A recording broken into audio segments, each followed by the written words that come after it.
Dale Ahlquist is with us to share some of his personal testimony today. Now, in the simple truth, we consecrate everything to the Sacred Heart of Jesus through the Immaculate Heart of Mary and the pure, strong, chaste heart of Saint Joseph. It is Testimony Tuesday, where we bring you real, live, first-hand testimonial accounts of the life-giving reality of Jesus and his Catholic Church.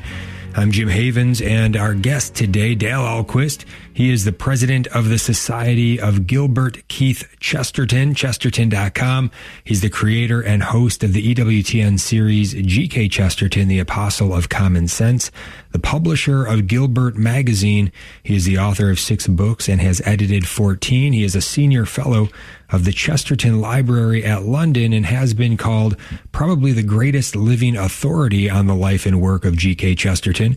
Dale has given more than 900 lectures at universities, conferences, and other institutions, including Yale, Columbia, Cornell, Notre Dame, Oxford, and the Vatican Forum in Rome, and the House of Lords in London. He is also the co-founder of Chesterton Academy, a top-rated there's a mouthful. I'm going to get it. A top-rated Catholic classical high school in Hopkins, Minnesota, which is the flagship of the growing Chesterton Schools network, which includes nearly 60 high schools in the U.S., Canada, Italy, Iraq, and Sierra Leone. ChestertonAcademy.org is where you can learn more about that. He's here to share some of his personal story. We'll get into a lot of that good work as we go as well. Dale Ahlquist, welcome to The Simple Truth. Thank you very much for being with us today. How are you? It's a great blessing, Jim. Thank you so much for inviting me. Can you hear me okay? Yes, yeah, you're coming across loud and clear. Wonderful. Yeah, thank you very much for being with us. We always begin at the beginning. Let's start with childhood.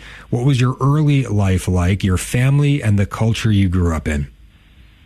I grew up as a Baptist, a very devout Baptist. My parents were very devout. My father was a missionary son. He grew up in India, very exotic part of India, the jungles of northeast India in Assam. And but we grew up in just a basic suburban neighborhood in St. Paul, Minnesota. And Jesus was always part of my life, and Christ was always part of our home. I have a very happy childhood to report. The last thing I ever expected was that I'd become a Catholic one day. Wow. Well, that sounds like a great beginning. So yeah, praise God. So share with us a little bit, connect the dots for us. What was your impression of Catholicism early on, and how did that come to be?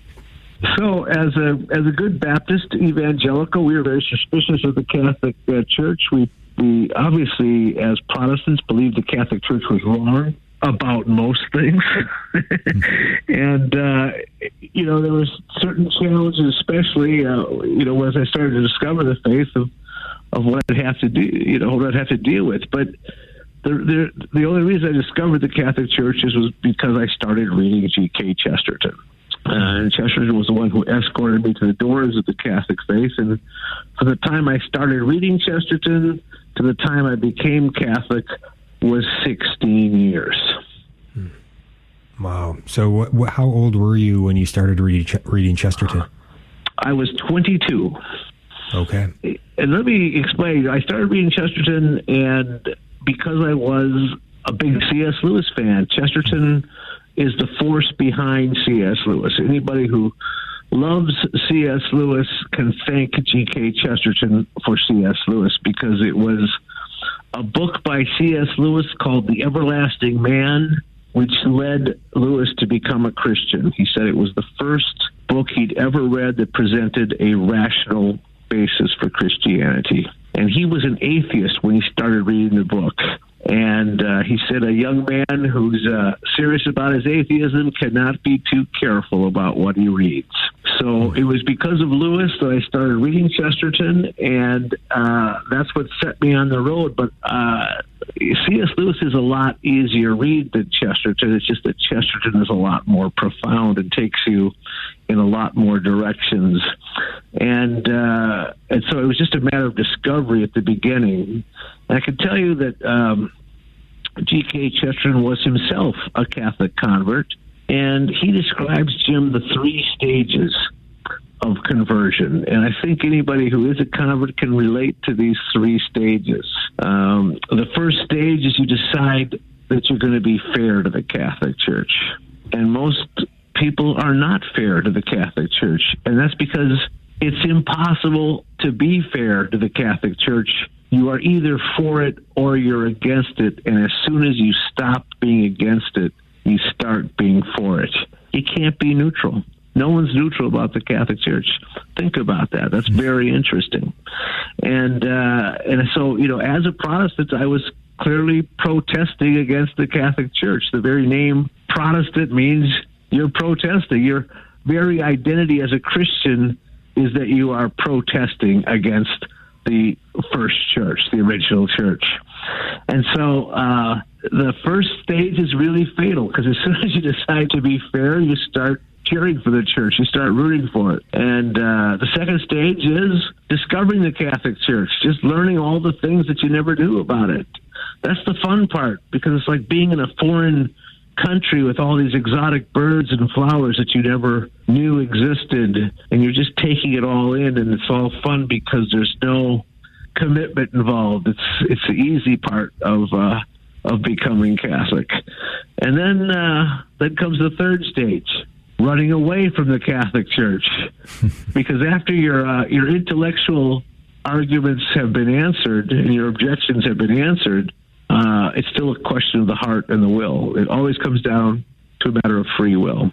No matter how good the arguments are, how convincing they are, you still have to make the decision that you want to be a Catholic and that you really are going to give your life to this strange new thing.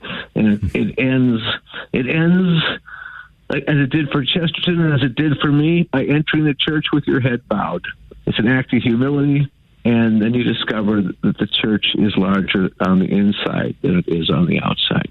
Yeah, wonderful. Dale Ahlquist is with us, sharing some of his personal testimony today. So for you, Dale, those 16 years of reading Chesterton before you came into the Catholic Church, how would you break that down for yourself in terms of what was the hardest stage? Was it becoming fair to the Catholic Church, or the discovery period? How long was that for you, and how long were you running away from it before you finally did bow that head?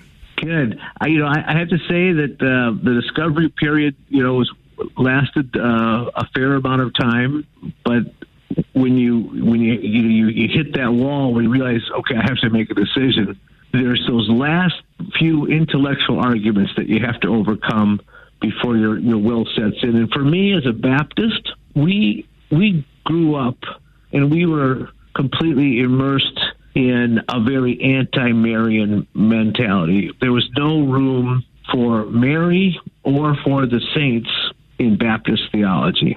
And that was probably the biggest hurdle.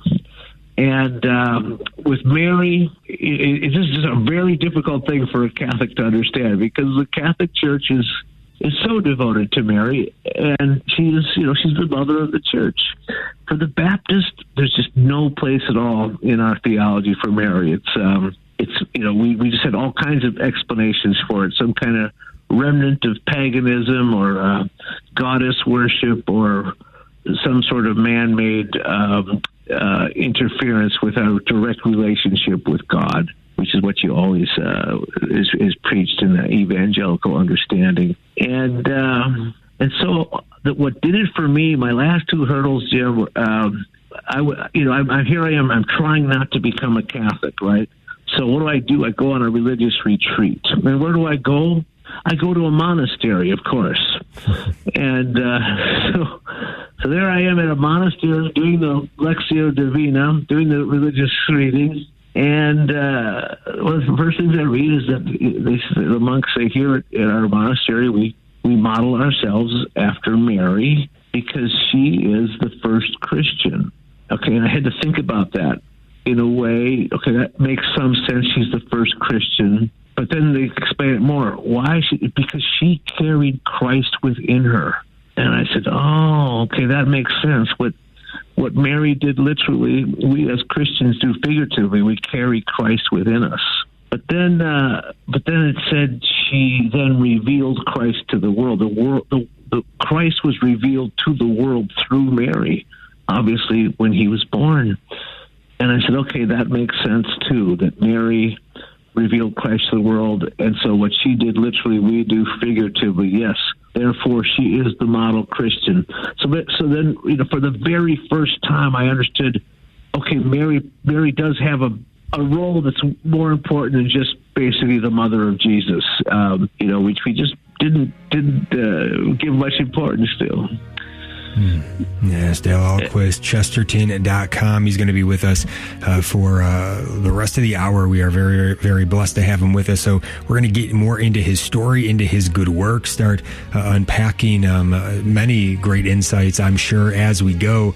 So thanks be to God for Dale and for him being with us today. Also, thanks be to God for G.K. Chesterton, who has led so many to bow their head and bow their heart and to enter into the Catholic Church.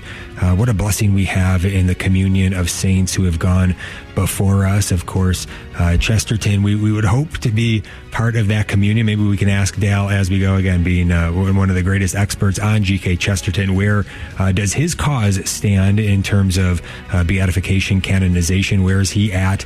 But we're going to be back with much more today. Dale Ahlquist, we'll be right back. Stay tuned. Tired of your phone bill supporting who knows what? Switch to iCatholic Mobile, the only 5G provider that won't leave you guessing where your money's going. With iCatholic Mobile, every call, text, and even that group chat you can't escape helps support the Station of the Cross. So why not switch to a network that's good for your soul and your wallet? Visit iCatholicMobile.com today and make your mobile service work for a higher purpose.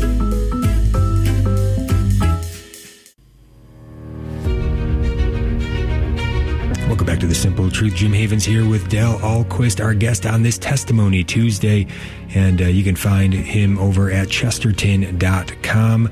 And a lot of great books out there as well. ChestertonAcademy.org, another great place to go. So Dale, sharing with us a little bit how you were in the discovery process, and then finally those last hurdles before entering the Catholic Church. So if my math is correct, I guess you would have been about 38 at the time, somewhere in there. So share with us, what was that experience like when you finally did enter in? So it was gigantic, and I have to say it was a mountaintop experience. When it was in the Cathedral of St. Paul, Minnesota, one of the most beautiful churches in North America, and it was on Holy Family Sunday of 1997, and the priest who received me to the church was a young, newly ordained priest who is now a bishop. So we sort of started together. He was a new priest, I was a new convert, and he's gone on to neat things, and so have I. And but literally, when I went up there on the altar to make my profession of faith and to receive my first Eucharist, I do recall kind of looking out over the congregation, and I felt like I was looking down from a mountain.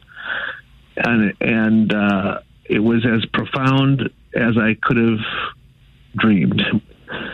And Chesterton talks about the fact that becoming Catholic doesn't mean leaving off thinking. It means learning how to think. And I felt like truly my life had just started over again. And he says the same thing about confession, that when you step out of the confessional, you're 5 minutes old. Your whole life has just started over again every time you step out of the confessional. But I can say this: it's been 27 years plus since I've become Catholic. I still feel like a brand new Catholic. I still feel like I just have become Catholic. So that newness has never gone away for me as a convert, and I'm really grateful for that. Wow, incredible. Dale Ahlquist is with us. So share with us just a little bit, because you have been so prolific in your work especially introducing so many to G.K. Chesterton and helping us to go deeper into his work. And so, what was your work like before you came into the Catholic Church? Were you involved in a lot of missionary activity as a Baptist? When you came into the Catholic Church, was it pretty quickly you were off and running with missionary activity kind of flowing from your identity as a Catholic? Share with us a little bit about that missionary sense. Yeah, I have to say I was never.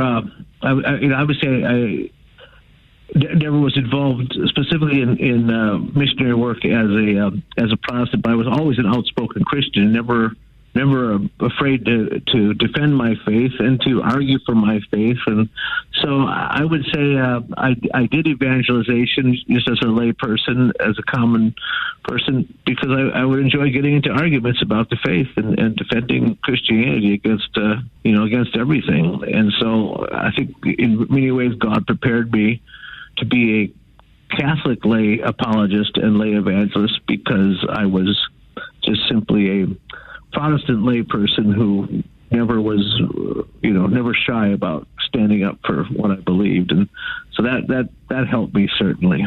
Mm-hmm. The great thing about reading Chesterton is that he not only gives you a lot of good lines, he's so eloquent and so witty and all those great one-liners, but he also has this amazing charity and humility, and that is exactly as important as having the right argument. No one's really converted by a good argument there, but they may have their own objections dealt with. But what's going to make them turn towards the church is really a matter of the heart, and it's love that reaches them. You have to lead with love and have good reasons backing it up. Mm-hmm. Yes, absolutely. So share with us, I guess, as you then are off and running as a new Catholic, what was life like from there? How quickly did you get into sort of the work of a lay evangelist? What was what was the timetable? So the first thing, I was running the Chesterton Society, the American Chesterton Society, immediately upon my conversion. And so that was just basically a hobby. I was doing it on the side.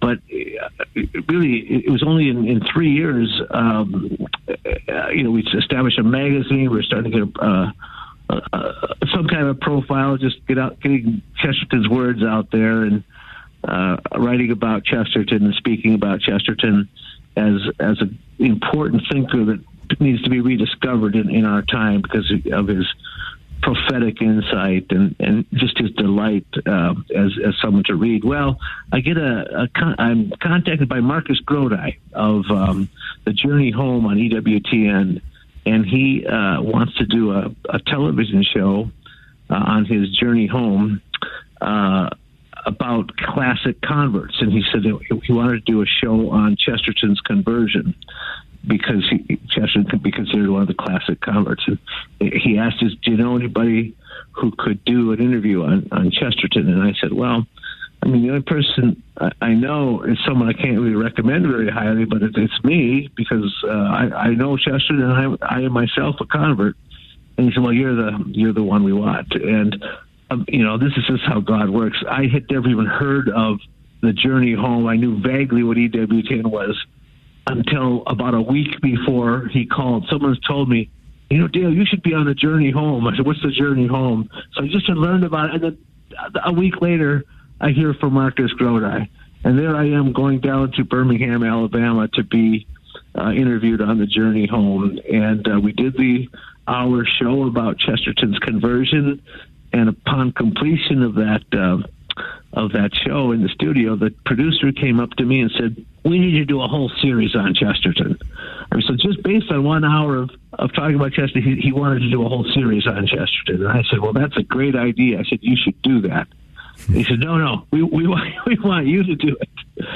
And, based on my experience, which was none, but I had an idea of how we could go about doing a series of shows on Chesterton, and that's what ended up doing. So here I was, a relatively new Catholic, and I was doing a whole series of shows on EWTN, on G.K. Chesterton, called The Apostle of Common Sense.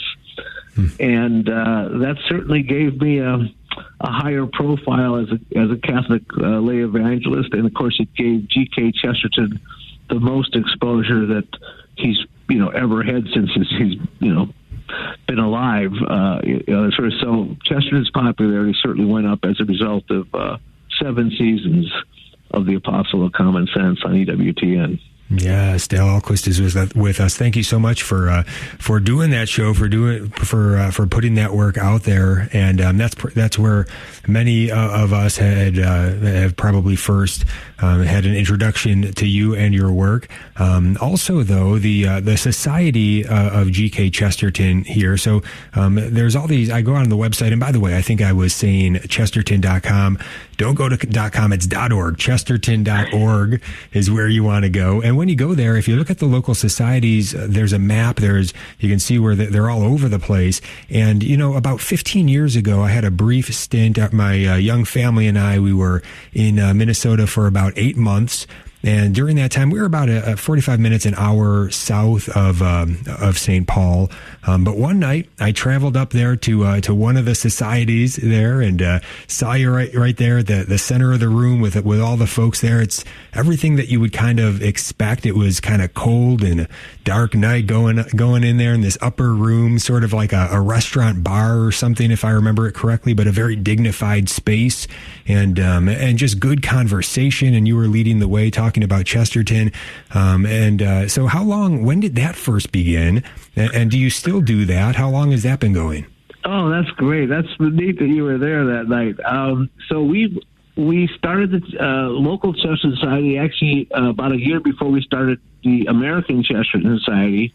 In fact, we started the local Chesterton Society a year before I became Catholic. So I was already that far along with my interest in Chesterton to start just a local book club discussion group. And then, of course, it started to really take off, especially as a result of not only me becoming Catholic, but then starting the Chesterton Society, the American Chesterton Society. And so our attendance kept growing at these meetings. And then the local meetings started happening all over the country at that point. And I ran it for 25 years before stepping down because I was so busy with the Chesterton Schools Network and the Chesterton Schools, which is another thing we could certainly talk about. And so the Twin Cities Chesterton Society then, Jim, had a schism. They became the Minneapolis Chesterton Society and the St. Paul Chesterton Society. So they actually now one group gave birth to 2 groups, and now people can go to 2 meetings a month instead of just 1. Excellent. Yeah. Well, I remember a lot of people being in there. So yeah, that makes sense that bearing so much good fruit there. So again, Chesterton.org, you can learn more about all of that and more. But yeah, get into the schools, anything else on the good work. But yeah, I guess since the schools came up, tell us a bit of that story. How did that come to be? So we were trying to send our own kids to a good high school, good Catholic high school. We just were not happy about any of the options. We wanted something that not only was faithfully Catholic, but that had a good integrated classical curriculum and was, just not using the modern secular progressive form of educating. And then we wanted a school that was affordable. 3 things: Catholic, classical, and affordable. And we could not find such a school, so we started one. And we started it back in 2008, and the model really clicked. We got some national attention right away simply because of the Chesterton Society being involved. And, because we also teach Chesterton at the school, and he's the patron for the school, which is why it's called Chesterton Academy. And in 2014, another school opened up in the U.S. in upper state New York. And since that time, 60 schools have opened up. So in the last 10 years, there have been 60 Chesterton Academies that have opened across the U.S. and now in other countries. And we have 15 new schools in the pipeline in the next 2 years. And 7 other countries want to start Chesterton Academies. They're all using the same curriculum, the same approach, a very integrated curriculum based all around the Incarnation, and just emphasizing the classical principles of truth, goodness, and beauty in all things, and a great example of Catholic joy. The students who go to our schools are very happy, and that's one of the most Chestertonian elements in the school. Mm-hmm. Yeah, excellent. And ChestertonAcademy.org is where folks can go to learn more about that. I know in where we have a few stations, there are Chesterton Academies, the Station of the Cross. Back in Western New York, where I am from, I know Rochester, New York, where I spent some time, a great Chesterton Academy there. Also in Buffalo, New York, a newer Chesterton Academy going for some years now, and a lot of good fruits coming from it. So, what a blessing. Just ChestertonAcademy.org.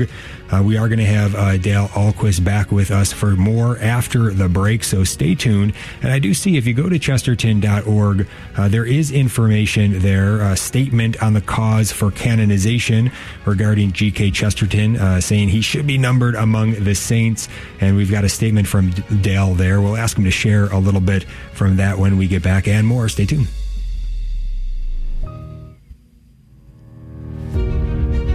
Welcome back to The Simple Truth. Jim Havens here with Dale Ahlquist, Chesterton.com. And Dale, before we continue on, you're sharing some of your personal story with us today. Thank you so much. But before we continue there, a little more on G.K. Chesterton. Anything new regarding the cause for his canonization? Yeah, there is, and thanks for asking. It's something it's meant a lot to me for a long time. In fact, if you don't mind, I'll just go back and finish up an earlier story about the communion of the saints, something that as a Baptist I was never part of my theology, and then when someone I read an article that someone suggested that Chesterton should be canonized, and I was still a Baptist at the time, Jim, and I said, well, that makes all the sense in the world. I had really, I'd have to say, an epiphany, a twinkling of the eye, understanding that all at once I understood what the communion of the saints meant. I understood that a saint is not someone who gets between you and God, but someone who brings you closer to God, that they are a model that you can follow. We need model Christians that we can imitate, and Chesterton certainly was that for me. Chesterton had brought me closer to God, closer to Christ. I had no doubt, of course, at all, that Chesterton was in the presence of Christ. And that's what a saint is, someone who's in the presence of Christ. That he would be my advocate. He would intercede for me because he'd already established that he's my friend. And I had no problem imagining that Chesterton would do that.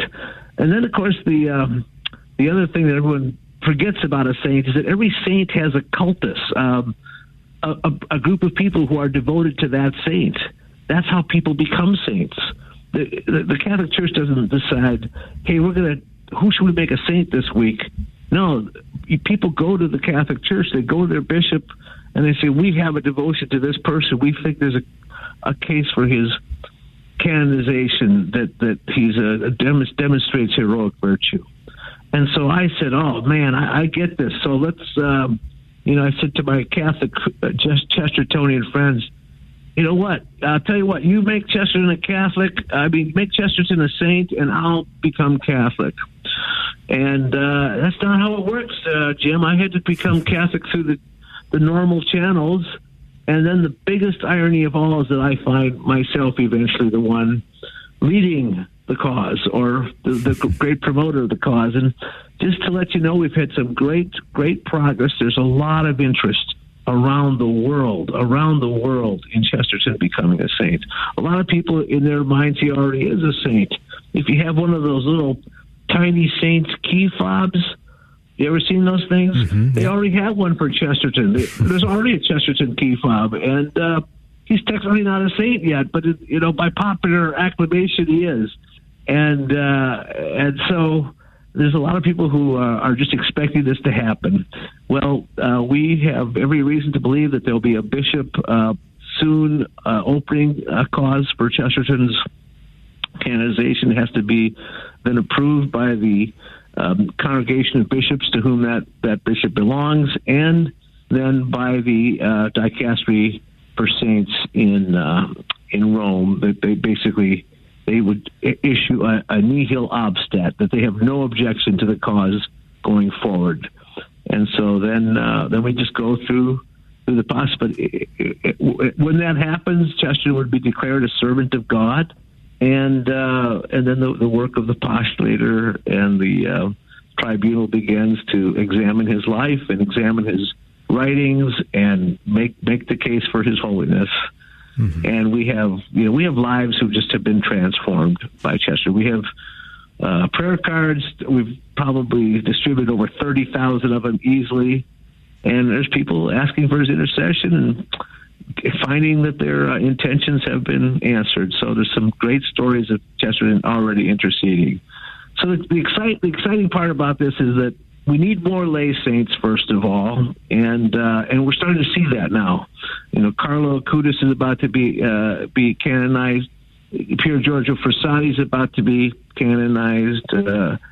Dorothy Day will soon be canonized. These are lay people who live the faith. We need more people like G.K. Chesterton who lived really writing for a secular audience in the secular press as a newspaper man, and yet he brought souls to Christ, brought people to the church, made people love God more because of his own goodness and his truly heroic virtue and his great joy. Mm-hmm. Yeah, wonderful news. And you can find that prayer for the intercession of G.K. Chesterton if you go over to chesterton.org as well. And I want to get into the good work you've done as an author, also as a speaker. But first, I guess not to miss the greatest of your actions, of your mission, which is that of your vocation as a husband and father. You mentioned your family a little bit earlier. Can you share a little bit just in terms of what that journey has been like, being a married Catholic man, a Catholic family man? What can you share with us? Oh, thank you. That's a great question. So when I realized I was on my way to becoming a Catholic, it was huge in my life. And my wife had been raised in the Catholic Church, but she was not practicing the faith when I met her. We met in college, and so she kind of found her way back to Christianity as a result of knowing me and our time together. And so we were married in a Baptist church, and yet she little things from her Catholic upbringing would creep up every now and then. Like we had a really interesting discussion about what communion meant, and she told me about the Catholic view of the Eucharist, which she knew about that, and very different from the Baptist view. So the little things like that, created openings that were moving us back, towards the Catholic Church. Well, anyways, when I announced to her that I was going to become Catholic, that our family was going to start attending the Catholic Church, she was really shocked because she didn't see that coming. And she's usually pretty perceptive about these things, but she didn't see it coming. And I said, "Here, you need to read this stack of books," and she did. She did her homework, and the result was it brought her back to the Catholic faith. So I had the great privilege of my own conversion, bringing her back into full communion with the church. We had to get married again in the church, which was exciting. Our two oldest children were our witnesses. They were 12 and 14 years old when we became Catholic, and then they were confirmed the same time I was.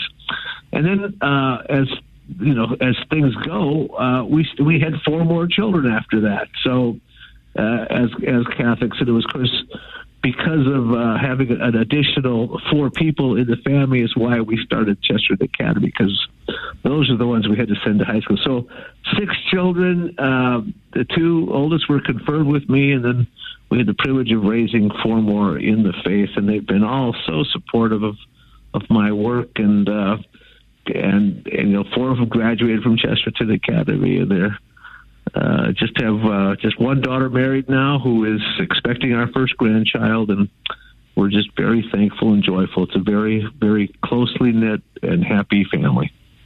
Wow, what a blessing. Dale Ahlquist is with us, Chesterton.com. And so at the same time, I mean, it really is an extraordinary body of work when you look at your biography and all that you've done here. So you got the schools going, and that is growing and flourishing. At the same time, the Chesterton work, the society, and all of that flourishing. And then you're going out and you're speaking. Again, in your bio, it's talking about over more than 900 lectures that you've given, and then the books that you've written. It really is very impressive. When you look back at it all at this point, does it seem quite immense to you? What was it like, I guess, going through, having walked through all of this? Has it been overwhelming, or is it just one step after another? That's really funny to look back, because I think that when we started the Chesterton Society, it was just a hobby, but then something I was doing on the side. I was at a religious retreat one weekend. My wife was pregnant with our fourth child at that point, and I realized, well, we're not going to accomplish anything unless I do this full time. And I told her, I said, I think I have to do this full time. And we had no money. She said, well, if it fails, it fails. And it was, that was just a huge act of faith to give myself full time to it. And those early days, we just did the most ridiculous, modest things just to raise a little bit of cash, like garage sales and things like that. And yet God provided. At the end of the week, at the end of the month, there was always enough money to pay the bills. And it's been that way. It's been a day-to-day operation, and yet what started out in my basement, for years, we just ran the society out of my basement. And, I hired one secretary, and, I was probably one of the only people I know who ever got kicked out of his home office. We now have 12 employees, and, with the growth of the Chesterton Schools Network, we're a much bigger organization than we used to be, and our reach is just tremendous compared to what it used to be. And yet, I feel it's still the same work, and it's still day to day, and it's still month to month. We're bigger. We're not rich, but we're bigger, and we're doing more, and we're affecting more people. And God just keeps blessing what we're doing. And to me, it's all a miracle. I can't believe that any of this has ever happened, especially 60 schools starting. Incredible. Yes, Dale Ahlquist is with us again, Chesterton.com. When I look at your books, was G.K. Chesterton, Apostle of Common Sense, was that the first one in 2003, or was there one before that? No, that was the first one, and it was actually based on the first 15 episodes of the television show. So most people tend to write a book and then maybe make a movie. After that, I did just the opposite. Did the TV series and then created a book from it. And it was, I talked with Father Fessio at Ignatius Press and told him what he needed was a good introduction to Chesterton, because he was selling a lot of Chesterton books. And I said, I think we could rework these scripts into a book. And he looked at the scripts and goes, yeah, let's publish this as a book. And that's how, it's a very unorthodox way of getting a book published. But that was my first book, and that's continues to be a good seller year after year, because Chesterton just never goes out of style. Chesterton is just always true. He just transcends time. He's always relevant and always up to date. Mm-hmm. Yeah, it looks like is your most recent book, The Localism, Coming Home to Catholic Social Teaching, and if so, can you share with us a little bit about that? Sure. I think I have correctly stated. I have two most recent books. There's that one, and there's also my annotated edition of The Everlasting Man from Word on Fire. So those both came out at the same time. And, The Everlasting Man, of course, is that one we talked about that had such a great influence on C.S. Lewis. So I've done a fully annotated version of it with commentary, and it's a much more accessible book than it was when I first read it, 43 years ago. But the localism one's really important. It is about Catholic social teaching, which was really, really vital to Chesterton's own thinking. He certainly defended the faith. He defended, great art and great beauty, complete thinking. He also gave a great deal of his time to justice, what we call Catholic social teaching, and we could talk some more about that in just a minute. Mm-hmm. Absolutely. All right, we're going to get back to that with Dale Ahlquist in just a moment. Again, chesterton.org. And as we head into the break, did you know the only Catholic mobile phone company in the U.S. today is iCatholic Mobile? If you have cell phone service, you can switch over to iCatholic Mobile and get your cell service from a Catholic source that you can feel good about. And also, iCatholic Mobile gives a portion of every dollar earned to the Station of the Cross Catholic Media Network, which means when you subscribe to iCatholic Mobile, you do help to fund all the programs on the Station of the Cross, including The Simple Truth. We do greatly appreciate you switching to iCatholic Mobile. You can join today by going to iCatholicMobile.com. That's iCatholicMobile.com. All right, so blessed to have Dale Ahlquist with us. Yeah, so two most recent books, The Everlasting Man, A Guide to G.K. Chesterton's masterpiece, and then also the one on localism. We'll have more when we get back. Stay tuned. Welcome back to The Simple Truth. Jim Havens here with Dale Ahlquist, Chesterton.com, Chesterton.com. Dale, before the break, sharing a little bit about one of your most recent books, Localism, Coming Home to Catholic Social Teaching. Please continue on. So the idea of Chesterton was trying to figure out the best way to provide justice and independence and freedom for the most people, and he was inspired by Pope Leo XIII, the early 20th century Pope who wrote the encyclical Rerum Novarum, and he said it was really a blast against both big money capitalism and big state socialism. And everybody thinks those are the only two choices, but the Pope was suggesting that no, the best solution is for more workers to become owners. In other words, for more people to be independent, to have their own means of production, their own control of the things that affect them most directly. It's called subsidiarity.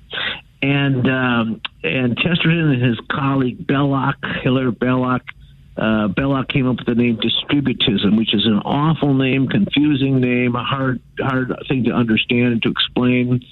But it was just based on a line from Pope Leo's encyclical that justice should be distributive. Everybody's entitled to justice.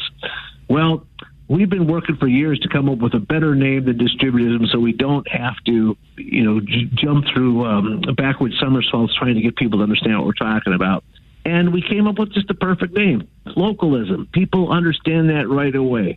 If you have local control of your government and local control of your commerce, you are more independent, you are more free, and your family is going to be more protected. So what's the most local thing of all? It's your home, your family, and then it's your community after that. And so by keeping things local, we are in control of them, and then we are independent. So that's what Chesterton's idea is. And so we've collected a bunch of different authors who've contributed to this book, including some major Catholic writers from today, Joseph Pierce, Anthony Eslin, and probably the most surprising essay of all in the book is from our next Secretary of State, Marco Rubio. Senator Marco Rubio contributed a chapter to the book, saying that localism is an American principle and small business has been one of the foundations of the building of our society. Mm-hmm. Yeah, I saw that. And you can see the table of contents online. And again, the name of the book, Localism, Coming Home to Catholic Social Teaching, looks excellent. So yeah, thank you for sharing that. And, we've talked a little bit about vocation, quite a bit about apostolate, the lay apostolic work that you've been up to that has been so great and that we know you for. What about the soul of the apostolate as we close out into the final 5-6 minutes here? Anything that you want to share with us? What have you learned along the way in terms of the life of prayer, the universal call to holiness? Anything to share with us today along those lines? Well, we do look at Chesterton as a model Catholic and a model lay Catholic, a model of lay spirituality too. He's someone who, living as a lay person, had a holy life, and it was because prayer was absolutely filling his day. The Apostle pray without ceasing. Chesterton was one of his friends who wrote the first biography of Chesterton said he was always thinking about God. If we are always thinking about God, that makes us always in prayer. It affects our decisions. It affects our behavior. It affects our mood. When we're not thinking about God, that's when we're going to sin. And that's where we're going to rely on earthly explanations and earthly reasons and earthly excuses. If we're always thinking about God, we're going to be leading with charity, with a spiritual significance to our actions, and a genuine care for other people's souls as well. And this explains, Chesterton was always thinking about God. That's why he had such a joyful spirit, because he knows that God is in control. He knows that the gift of life itself is something we don't deserve. We don't deserve existence. What's the only way we can respond to a gift we don't deserve? Thankfulness. What do we say at every Mass? We do well always and everywhere to give you thanks. If we're always thankful, always looking at things with a sense of wonder, well, then that's a childlike quality. And Jesus says, unless you become like a little child, you can't enter the kingdom of heaven. Chesterton brings a childlike quality to the faith. At the same time, it's so profound, it's so mature, it's so well seasoned that it's ready for anything. So yeah, Chesterton really is a model lay Catholic. Mm-hmm. Yes, excellent. Dale Ahlquist with us here. It's been a great hour. We're down to the last few minutes. Dale, anything else? The floor is yours. Anything else you want to share with us today? Yes, thank you. Well, I certainly encourage people to go to Chesterton.org and learn more about G.K. Chesterton, and certainly to join the Chesterton Society. You get Gilbert Magazine, best magazine in the world. If you like good Chesterton quotes, the magazine is filled with it, but plus we have great writers writing on current issues with this profound and timeless insight of G.K. Chesterton. There's also things about the Catholic social teaching and localism, and about the schools, about education. Our mission statement is evangelization through education. So if you're interested in this great movement that we're part of right now to restore a renewal of Catholic education, be part of the Chesterton Society, because things are happening now that are just gigantic. So go to Chesterton.org and sign up for Gilbert Magazine and be a member of the Chesterton Society. You can only be, when I started the Chesterton Society over 25 years ago, I said, if more people read Chesterton, only good things will happen. And that's what's been happening over this last quarter century. More good things are happening because more people are reading Chesterton. That's great. Yeah, Chesterton.com is where you can go for all that. Chesterton. No, .org. Don't forget .org. I've got it written in front of me, .com. Yeah, that's right. Chesterton.org. None of us are going to ever forget that now. .org. We got it. Chesterton.org. We've got just a couple minutes to go. Grateful for it, because I want to sneak one last question in, and that is, we didn't talk about your speaking very much, but anything you want to share with us about that experience of going out and speaking so much about Chesterton. What has that been like? So I just got back from Florida. I gave several talks there. A week before that, I was in Australia. There's just this excitement for Chesterton everywhere I go. But it is great to give talks on Chesterton and see people light up with, hearing those great lines, sharing in the joy of this writer. And usually half the people in the audience have never heard of Chesterton, so this is their first introduction to Chesterton. To see that wonder of discovery, say, okay, I want to know more about this guy. Who is this guy? I want to know more about him. So bringing Chesterton to the world, as I've had the privilege of doing by giving talks, all over the country and all over the world. It's just a fabulous thing I've had the privilege of doing, and my passion has led to good things, and my enthusiasm it returns a thousandfold. Mm-hmm. Yes. Well, thank you again for all the great work that you've done. Anything that you're looking forward to coming up? Well, we have a an annual Chesterton conference every year, and it's going to be in New Orleans in July. So if you've been looking for that excuse to visit New Orleans, one of the most unique cities not only in the country but in the world, come to a Chesterton conference. Really a lot of fun. All right. Wow, that's a great invitation. Again, Chesterton.org is where you want to go. Chesterton.org. Dale Ahlquist, what a blessing. Thank you so much for being with us today. My great privilege. Thank you. All right. And again, go check out the books. I mean, you're going to find some great stuff. You have no introduction into G.K. Chesterton. What a treat to go there. Go on anywhere you find books and type in Dale's name. Look at the books that he has. So many great titles here. The Story of the Family, G.K. Chesterton on the Only State That Creates and Loves Its Own Citizens. Common Sense 101, Lessons from Chesterton, The Complete Thinker, The Marvelous Mind of G.K. Chesterton, and the one that his first one, G.K. Chesterton, Apostle of Common Sense, the Localism book, so much. God bless you all.